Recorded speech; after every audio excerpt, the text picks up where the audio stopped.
Recientemente, la OCDE sacó su informe sobre el panorama económico que tiene Colombia, así con las perspectivas que considera tiene nuestro país para el 2025. Así que pónganse cómodos y mientras lo hacen suscríbanse y dejen un like, que les voy a contar los principales hallazgos y recomendaciones que este foro nos dejó para impulsar el crecimiento y desarrollo económico de Colombia. En el primer apartado de cómo reforzar la estabilidad macroeconómica, tenemos 4 hallazgos y cada uno con sus respectivas recomendaciones. El primero habla sobre la inflación y cómo ha disminuido. Recordemos que en marzo de 2023 está en 13.3%, pero sigue siendo alta en 6.1% en agosto de 2024, por encima del objetivo del Banco de la República, que es del 3%. Hay varios riesgos al alza para la inflación, mientras que se estima que la brecha del producto es negativa. Esta brecha del producto quiere decir que estamos produciendo por debajo de nuestras capacidades y que la economía no está funcionando a plena capacidad. Como recomendación, la OCDE dice: continuar con un relajamiento de la política monetaria gradual, prudente y basado en datos para facilitar un retorno gradual de la inflación al objetivo. O sea, seguir con una política monetaria expansiva pero no agresiva. El segundo hallazgo dice que los esfuerzos de consolidación han disminuido la deuda pública bruta al 56.7% del PIB.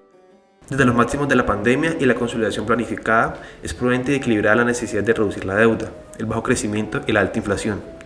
Los planes fiscales del gobierno para 2024-2025 están en los límites de la regla fiscal, pero el déficit fiscal y los pagos de interés siguen siendo altos y hay riesgos de que los ingresos públicos sean menores a lo esperado. Como recomendación a esto, el foro nos dice: mantener la consolidación fiscal en línea con los planes fiscales actuales y asegurar el cumplimiento de esa regla fiscal para lograr la convergencia de la deuda neta en su ancla. Recordemos que la regla fiscal ayuda a evitar que los gobiernos se endeuden más allá de sus capacidades de pago. El tercer hallazgo es: la eficiencia del gasto público sigue siendo baja. Aunque la eliminación de los subsidios a la gasolina es encomiable, los subsidios al diésel aún representan el 0.7% del PIB. Los subsidios a los servicios públicos están mal focalizados y benefician al 80% de los hogares no pobres, además de que desalientan el ahorro de energía.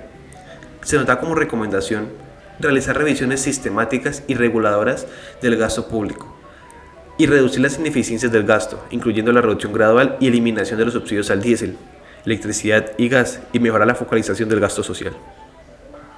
Como cuarto y último hallazgo principal de esta sección tenemos: la reforma tributaria de 2022 ha aumentado los ingresos tributarios y mejora la progresividad. Sin embargo, con el 22% del PIB no son suficientes para satisfacer las demandas sociales y las necesidades de inversión pública. El sistema tributario aborda inadecuadamente las altas desigualdades de ingresos, con impuestos sobre la renta personal que tienen un impacto mínimo y una fuerte dependencia de los impuestos corporativos. Las complejidades como numerosos regímenes especiales y gastos tributarios resultan en pérdidas significativas de ingresos e impiden el crecimiento y la inversión. Las debilidades en la recaudación de impuestos generan pérdidas de ingresos anuales que superan el 5% del PIB. La recomendación relacionada a este último punto es: mejorar la administración tributaria e implementar una reforma tributaria integral con una implementación gradual, planificada, para reequilibrar la carga tributaria desde las corporaciones hacia los individuos y reducir los gastos tributarios en el IVA, los impuestos personales y corporativos.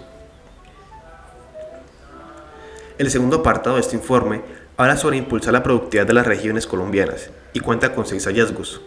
El primero nos dice: la calidad de la infraestructura es baja y los costos de transporte son altos, lo que reduce la integración entre regiones y los mercados globales.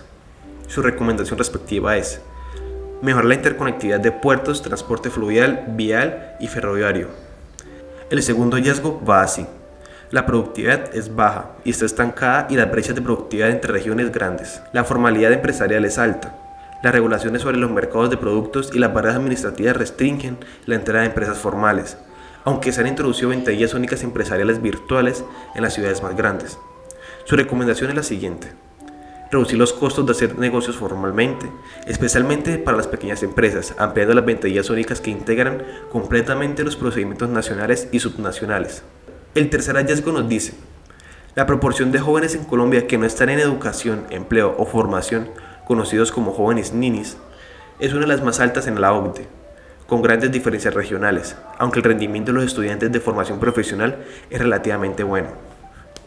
Su recomendación es la siguiente: ampliar los programas de formación profesional secundaria superior, comenzando con las regiones donde existen pocas alternativas de secundaria superior y donde las tasas de jóvenes nini son las más altas. El cuarto punto de esta sección es el siguiente. La descentralización del gasto es sustancial, pero pocos gobiernos subnacionales tienen una fuerte capacidad de generación de ingresos. Los diferentes sistemas de transferencias están fragmentados y descoordinados. Y la siguiente es su recomendación clave. Fortalecer los mecanismos de igualación fiscal y aumentar las capacidades de recaudación de ingresos de los gobiernos subnacionales.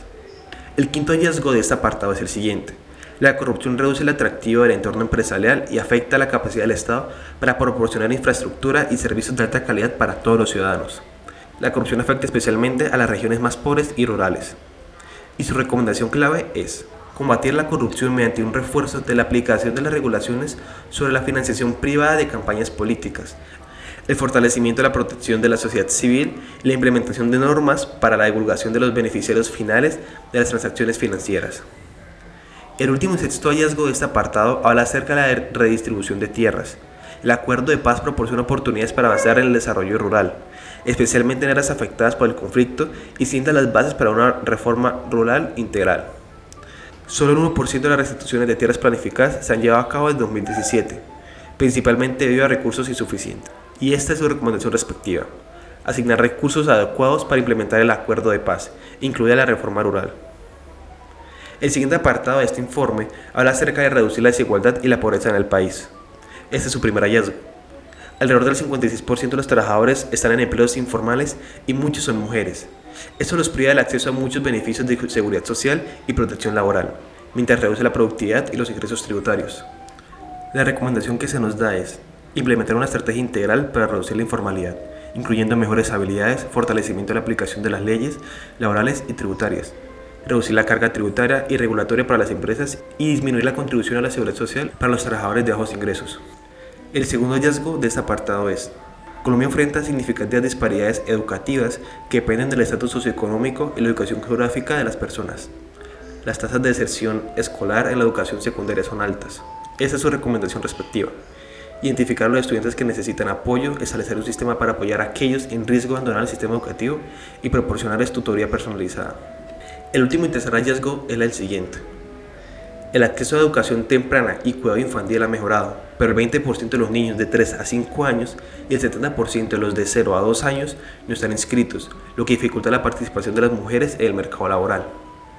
Su recomendación clave va así: continuar ampliando el acceso a educación temprana y cuidado infantil, priorizando las áreas rurales y los niños vulnerables. Hemos llegado al último apartado de este informe, el cual habla de cómo facilitar la transición verde en Colombia. El primer hallazgo dice: Colombia enfrenta riesgos climáticos crecientes. La falta de adaptación puede resultar en pérdidas económicas significativas, daños a la infraestructura, mayor vulnerabilidad a eventos climáticos extremos y amenazas a la seguridad alimentaria y del agua. Y su recomendación clave es la siguiente: coordinar y monitorear las medidas de adaptación climática en todos los niveles de gobierno. Realizar y actualizar regularmente evaluaciones detalladas de riesgos para informar la planificación subnacional. El segundo hallazgo habla sobre que la deforestación impulsada por actividades como la agricultura, la minería y la tala es una fuente principal de emisiones de gases de efecto invernadero en Colombia. Y su recomendación clave nos dice: aumentar los esfuerzos de aplicación de la ley para combatir la deforestación ilegal, asegurando la coordinación efectiva de los esfuerzos de control de la deforestación a través de los diferentes niveles de gobierno por el nuevo Consejo Nacional. Y ya como último hallazgo de todo el documento tenemos el siguiente: la hoja de ruta para transición energética justa es bienvenida y ayudará a reducir las emisiones. Sin embargo, no es suficiente para cumplir el compromiso de Colombia de alcanzar la neutralidad de carbono para 2025. El potencial de los recursos renovables de Colombia es grande. Los proyectos de energía renovable y líneas de transmisión han enfrentado retrocesos atribuidos a insuficiente apoyo comunitario local y obstáculos regulatorios. La tasa del impuesto al carbono de $6 por tonelada de CO2 es baja, sin embargo los objetivos de cambio climático son ambiciosos. Y en este último apartado se nos presentan dos recomendaciones clave. Primero, fortalecer el marco regulatorio para incentivar la inversión con energías renovables y programar subastas regulares para contratos de energía a largo plazo. Segundo, aumentar la tasa del impuesto al carbono y emplear su base para alinearla con los objetivos de reducción de emisiones, apoyando a los hogares vulnerables con transferencias temporales y focalizadas.